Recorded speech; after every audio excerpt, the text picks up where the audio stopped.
आज या ठिकाणी मुंबईचे पालकमंत्री, महाराष्ट्राचे शिक्षण मंत्री आदरणीय केसरकर साहेब या ठिकाणी उपस्थित झाले। त्या ठिकाणी यांचं महाराष्ट्र राज्य महानगरपालिका कामगार कर्मचारी संघटना फेडरेशनच्या वतीनं मी मनपूर्वक स्वागत करतो आणि मी याचना करतो त्यांना की राज्यातल्या महानगरपालिका कर्मचाऱ्यांच्या विविध मागण्यासाठी आमचा या ठिकाणी राज्य सरकारला विनम्रपूर्वक सूचना व इशारा देतो। त्या कामगारांना तेवढाच पगार मिळाला पाहिजे।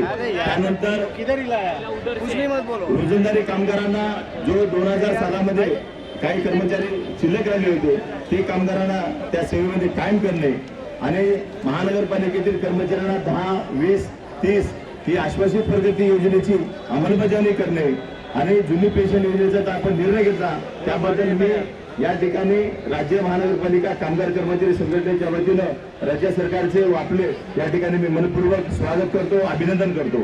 आमच्या छोट्या मागण्या आता माझी विनंती आहे, मी प्रमुख सेक्रेटरी या नात्यानं मी याचना करतो आपल्याला की राज्यातल्या महानगरपालिका कर्मचाऱ्यांच्या प्रश्नावर आपण गांभीर्याने व सहानुभूतीपूर्वक विचार करून आमचे प्रश्न माननीय मुख्यमंत्री महोदयापर्यंत पोहोचून आमच्या पदरामध्ये काही ना काहीतरी टाकावं अशी आमची आपल्याला विनंती आहे।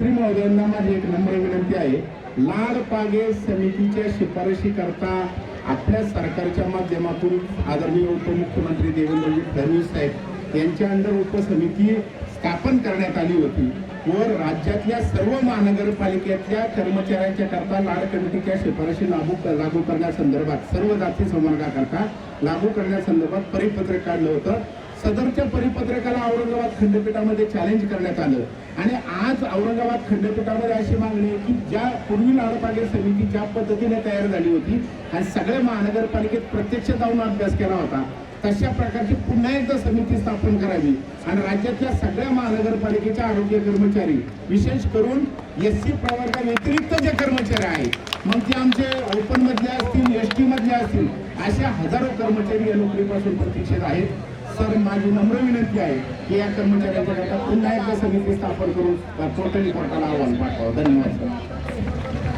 दुसऱ्या कार्यक्रमाचा जायचं नगरपालिका महानगरपालिका क्षेत्रामध्ये काम करणारे सर्व आमचे कर्मचारी बंधू भगिनी आणि उपस्थित बंधू भगिनी, मी स्वतः 9 वर्ष नगराध्यक्ष होते आणि त्याच्यामुळे नगरपालिका क्षेत्रामध्ये मी काम केलेलं आहे, मला आपल्या समस्यांची जाणीव आहे आणि आत्ताच आपल्या अध्यक्षांनी सांगितलं की आदरणीय फडणवीस साहेबांच्या अध्यक्षतेखाली जी कमिटी स्थापन झालेली होती त्याच्या निर्णयाने कोर्टाने स्टे दिलेला।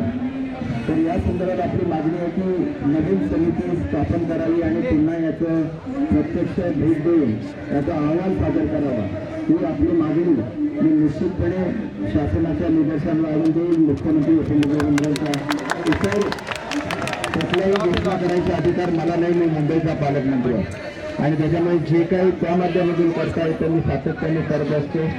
आपण सफाई कर्मचाऱ्यांसाठी घरं देण्याचा सुद्धा निर्णय हा मुख्यमंत्र्यांनी घेतलेला आहे आणि त्याची अंमलबजावणी आणि अतिशय चांगला असा प्रतिसाद मुख्यमंत्री महोदयांच्या आवाहनाला आपण नेहमी देत आलेला आहात। त्याच्यामुळे आपल्या ज्या काही योग्य मागण्या असतील मी निश्चितपणे हे करेन आणि जे मोठे विषय आहेत ज्या संदर्भात शासनावर प्रचंड बोजा येणार आहे त्याच्यावर मी निर्णय घेऊ शकत नाही कारण ते फायनान्सकडे जातं आणि त्याच्यानंतर त्याच्यावर निर्णय घेतले जातात। आपली ही मागणी मी निश्चितपणे आणि आपल्या इतर जर काही किरकोळ मागण्या असतील निश्चितपणे मी मुख्यमंत्री उपमुख्यमंत्री महोदयांच्या निदर्शनाला आणून देईल आणि आपल्याला लवकरात लवकर कसा न्याय मिळेल याचा प्रयत्न करेल। आपल्याला आपण बैठकीची मागणी केलेली आहे, मला आता मुख्यमंत्री महोदयांची शेड्यूल माहिती नाही आहे परंतु आपल्या संबंधित विषयाच्या संदर्भात जर बैठक आली कारण मी आश्वासन दिलं आणि तुमच्या नाही आयोजित करू शकला तर ते चुकीचं करेल। मी निश्चितपणे प्रयत्न करेन तेवढं आश्वासन देतो।